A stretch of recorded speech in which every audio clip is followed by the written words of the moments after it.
आता वय दिवसभरातील महत्त्वाच्या टॉप 9 बातम्या। मुंबईच्या वर्सोवा पोलिसांची बांगलादेशी घुसखोरांविरोधात मोठी कारवाई। अंधेरीमध्ये वर्सोवा पोलिसांकडून 25 बांगलादेशी नागरिकांना अटक। बांगलादेशी घुसखोरांना पुन्हा त्यांच्या देशात पाठवण्याची तयारी।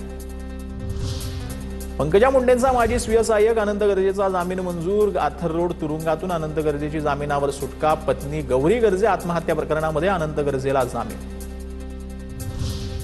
गडचिरोली जिल्ह्याच्या पालक सचिवपदी IAS असलेल्या राजेश अग्रवालांची आता नियुक्ती करण्यात आली। राजेश अग्रवाल हे 1989 बॅचचे महाराष्ट्र केडरचे IAS अधिकारी आहेत। दिल्लीतल्या या अनेक मोठ्या सचिव पदावरती अग्रवालांनी सेवा बजावली। मुस्लिम समाजाचं शैक्षणिक आरक्षण रद्द केल्याच्या प्रकरणावरती 9 मार्चला सुनावणी। 5% शैक्षणिक आरक्षण रद्द करण्याच्या सरकारच्या निर्णयाला हायकोर्टात आव्हान। बँक घोटाळा प्रकरणामध्ये उद्योगपती अनिल अंबानींना मुंबई उच्च न्यायालयाचा दणका। 4 आठवड्यांची मुदतवाढ देण्याची मागणी कोर्टानं नाकारली। बँकांच्या फसवणूक कारवाईला स्थगिती देणारा आदेश न्यायालयाकडून रद्द।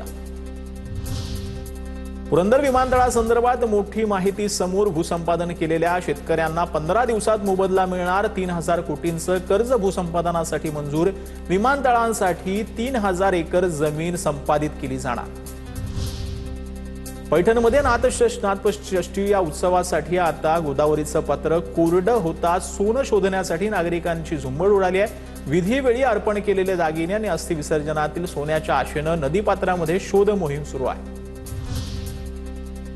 कांदा निर्यातीतील प्रोत्साहनपर मिळणाऱ्या सबसिडीमध्ये 50% कपात झाले। केंद्र सरकारच्या वाणिज्य मंत्रालयाचा हा निर्णय आहे। कांदा उत्पादक शेतकऱ्याच्या अडचणींमध्ये वाढ होणार आहे।